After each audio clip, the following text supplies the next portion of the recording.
Boa tarde, senhoras e senhores. O ex-apresentador da CNN, Dan Lemon, expulso da CNN por parcialidade, mentiras, insultos, vaidade desenfreada, foi preso. Dan foi para Minnesota, onde nas ruas, como dizem, está frio, mas no coração está quente, e se juntou a um grupo daqueles que se autodenominam defensores da justiça, mas na verdade são defensores de criminosos.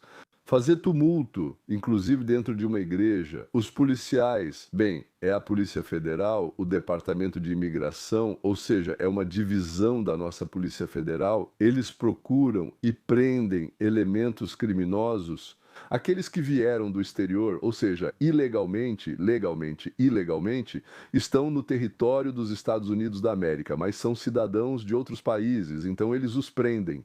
Neste caso, eles estavam caçando assassinos, estupradores, assaltantes, organizados em uma quadrilha, vivendo em Minnesota, contratados com dinheiro vindo da China, os chamados rebeldes.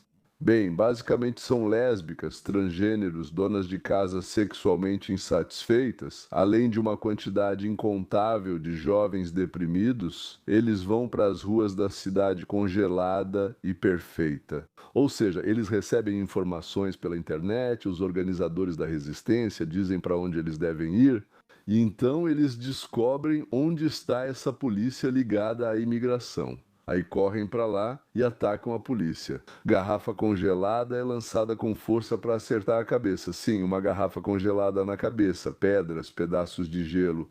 Alguns então chegam armados. Como aquele que foi morto recentemente pela polícia, como o Alex Pretti. Outros tentam atropelar a polícia com carros, como aqueles que foram mortos, sim, René Good.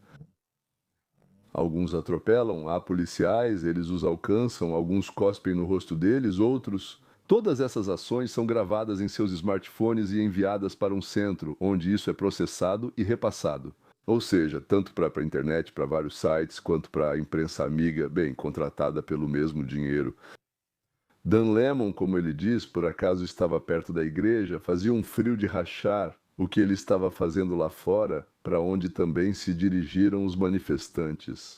Na igreja não havia policiais, na igreja não havia criminosos, mas lá estavam, eu acho que os maiores inimigos da China e do Partido Democrata, incluindo os globalistas, são pessoas normais, de família, que vão à igreja, têm moral e que horror, amor pela pátria.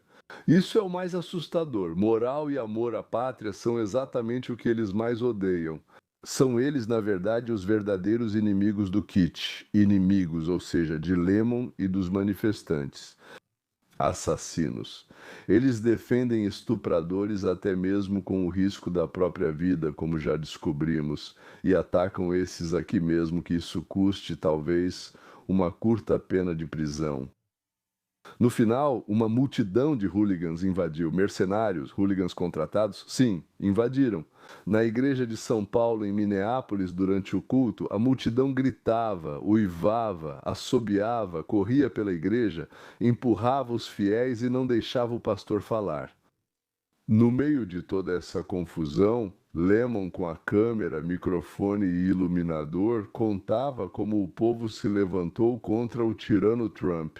Aqui estão os policiais sanguinários, como eles, pessoas desinteressadamente, já sabemos com certeza que eles vêm às igrejas sem interesse próprio. Neste caso, vieram a esta igreja, onde, como já sabemos, não havia nem polícia nem criminosos, para demonstrar seu amor pelos criminosos estrangeiros, ou seja, pelos criminosos que vieram de fora do país. Eles amam esses e mostram seu ódio pelos fiéis e cidadãos morais, cidadãos dos Estados Unidos da América. Depois disso, Lemon começou a acusar o pastor de ser um agente da polícia, de fazer lavagem cerebral, de fazer lavagem cerebral nos fiéis. Vladimir Ilyich Lenin, na minha opinião, dizia a mesma coisa. Não, federal, como ele dizia, o ópio, a religião é o ópio do povo, o ópio do povo. Sim, na minha opinião, o ópio existia naquela época, mas será que a religião é o ópio do povo? O povo teve sorte de ter ópio. A Polícia Federal já prendeu 8 pessoas. Ou seja, como eles dizem, os arruaceiros, incluindo Lemon, foram enquadrados em 6 leis específicas, leis que proíbem invadir locais de culto com protestos, gritos, atrapalhando os fiéis a rezar ou durante os cultos e outras coisas assim. Lemon diz que é jornalista, ou seja, que ele só estava passando por acaso e que tinha um piano escondido nos arbustos. Teve uma história parecida com Gillens, que também, por acaso passando por ali, viu os manifestantes. Mas por acaso ele conhecia os líderes deles, embora tudo isso fosse espontâneo e não houvesse líderes. Mas, segundo a promotoria, eles têm provas de que ele coordenou. Você consegue imaginar que horror é esse? Sim. Ele coordenou? Sim, não pode ser. Ele não mente, certo? Ele não mente. Ele estava lá por acaso, que horror, mas eles têm algum tipo de prova. Ele coordenou a sua chegada com o ataque e dessa forma participou do ataque ao pastor e ao próprio pastor. Lemona foi preso em Los Angeles, para onde ele voou já vindo de Minneapolis, ou seja, ele chegou aqui, onde planejava entrar na cerimônia de premiação. O Grammy é um prêmio musical. Então Lemon não está mais credenciado. Bem, ele foi demitido, sim, mandaram ele embora do trabalho. E ele precisa chamar a atenção de todas as formas possíveis para conseguir audiência no YouTube. Ele criou um canal lá e ele está sempre fazendo e vai continuar fazendo essas coisas. Ultimamente, ele tem feito coisas que, do ponto de vista dele, criam a imagem de um lutador, não sei, talvez pelos criminosos da fronteira, provavelmente, enfim, a imagem de um jornalista polêmico que é interessante de assistir. Ou seja, toda essa história, toda essa história é um truque de marketing de um jornalista demitido que está procurando ganhar dinheiro e fama. E o que você acha, Lemon acabou lá por acaso ou não foi por acaso? E segundo, você acha que ele tem uma posição cívica ou ele simplesmente ama muito dinheiro? Dinheiro? Ficarei feliz se você me responder essas perguntas e até a próxima vez.